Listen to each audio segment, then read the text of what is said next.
Hello everyone and welcome back to the channel.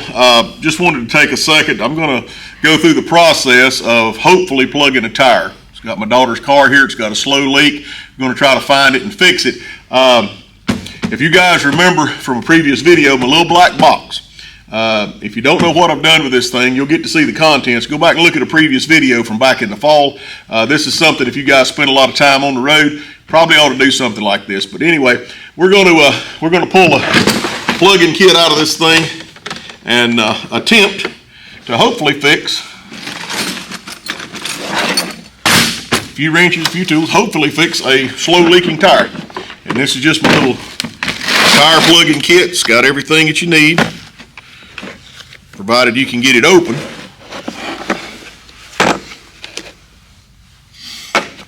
Got the different plugs, little razor blade, and the various tools. So we're going to have to jack the car up and see if we can find the nail.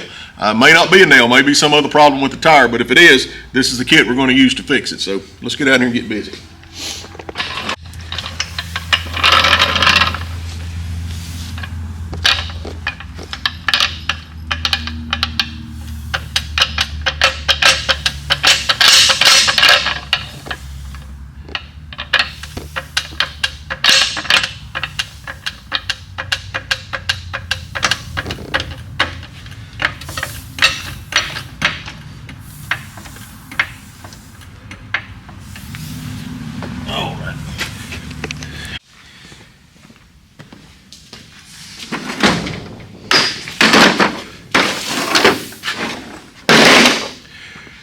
One thing, guys, I'm going to be down here at the car working. I'm not going to be under the car, so I'm not going to put a jack stand under safety, but my intentions are not to take the tire off. So I don't think if the thing were to fall, there's any way that the back end of the car could get to me. And if it did, all it's going to do is get a little dirt on me because it's not going to go down far enough. But what I'm going to try to do is use this LED light and see if I can find a nail somewhere in the tread. Hopefully it's in the tread. If we got something in the sidewall, there's no way to save the tire. So we're going to get down here and see what we can find.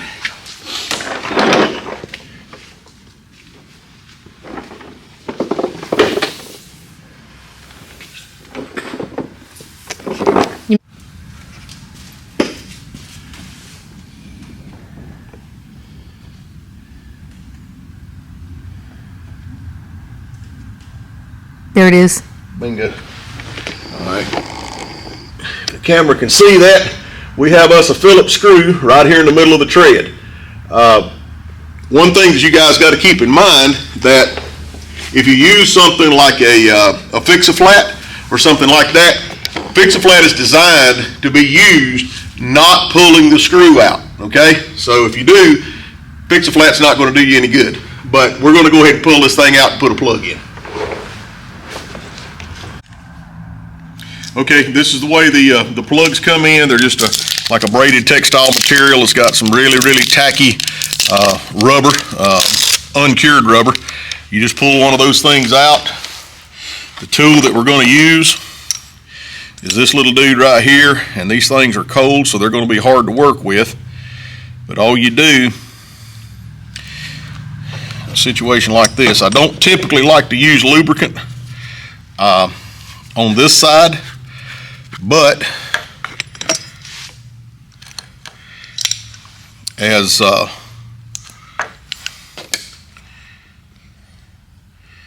stiff as these things are, we got no choice but to try to thread this thing through. All right, what we've got is the plug is pulled through this little split T-piece for about 50%. We're going to lay that aside. I've got to get down here and try to get the screw pulled out, and then once we do that, we'll go in and chase the hole out with this piece right here, and hopefully it won't be too big of an undertaking to try to get this screw pulled out.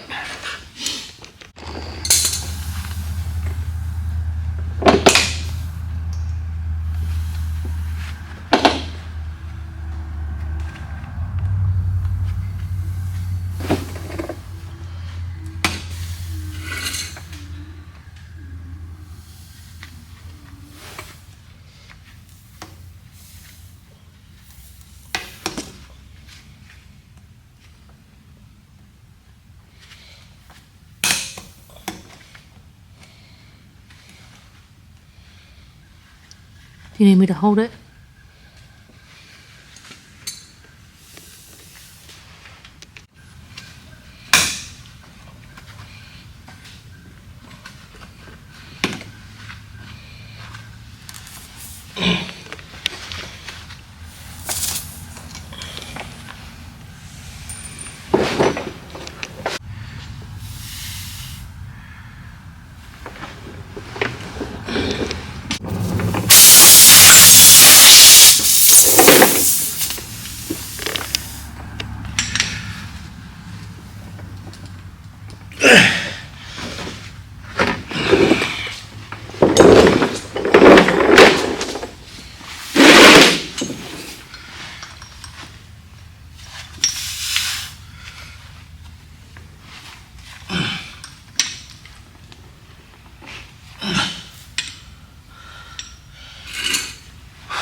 Okay, we've got the plug pushed down in here.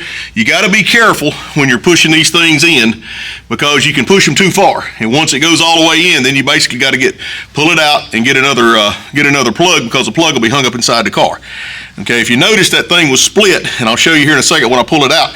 But when you go to pull these things out, you get them up there till they get in a bind, and then you just snatch it. And the reason that is, see if this will. Not sure if you can see it, but that tool right there is actually split. So what happens is when you go to pull the plug out and you snatch it, it'll open up and allow the plug to stay behind. Okay? Don't be terribly concerned about a little bit of an ear sticking out right here, although you're going to want to trim it off some, but you don't want to trim it off completely flat. So what we're going to do is come in here.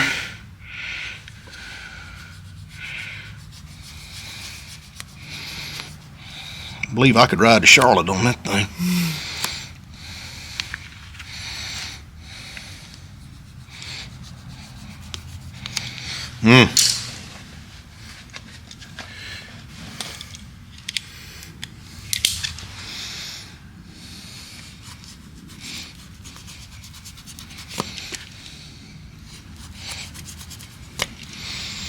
There we go. So we're going to leave it just like that right there, let it wear down with the tire.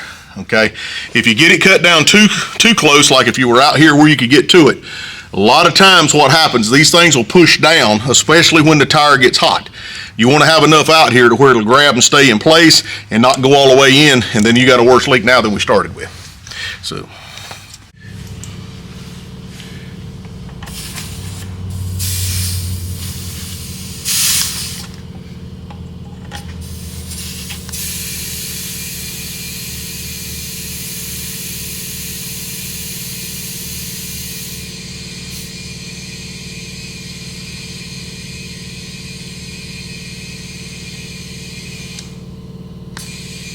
About halfway there. We got to get it up to like 32.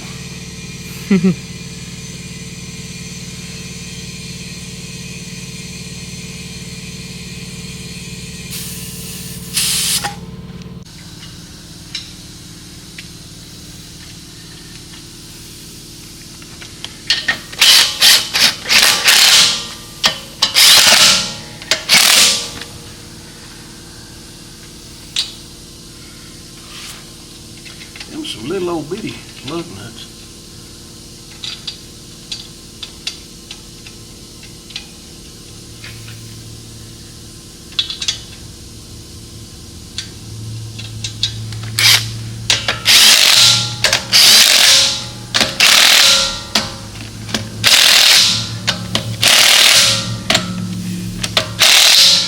Again, anytime you're working on a 5-lug, you want a crisscross pattern. You tighten up here, then you skip a lug nut, Go all the way around in a star pattern until you get it snugged down. Of course, we've got to torque everything down, so anyway, I won't bother you and bore you with that because we've got to get the wrench and all out. But that's pretty much it as far as being able to get a tire plugged.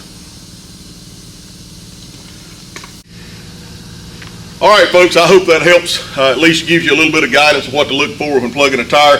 And this process works on anything, whether it's a bicycle, well, not really a bicycle, there's back end. Lawnmower tire, tractor tire, car tire, truck, that doesn't really matter. You just got to be careful. Keep in mind, if there's something in the sidewall of the tire, you're dead in the water. You got to have a tire. The one thing that I would say as it relates to plugging these tires, if you're going to get a kit like this and have something to work with, go ahead and spend the money. The particular kit I got, I bought at one of our tractor places here locally. I paid about $60, maybe $65 for it. Go ahead and do that because the hand tools that I was working with are really heavy duty. And in some cases, you really have to bear down on these things, especially a thicker ply tire like a 12 or 14 ply. You really got to have something you can work with. The cheaper plastic handle things, they'll work kind of halfway on a car. Small car, but when you get into the heavier tires, they're not going to hold up very well for you. If that's all you got access to and you got to get out of a jam, you got to do what you got to do. But if you're going to have something to actually work with on your property or to carry with you and rely on, go ahead and ante up on it and buy something worth having and able to be worked with. Okay. So again, I hope this helps. I appreciate you stopping by the channel, spending a little time with me today, and always, God bless.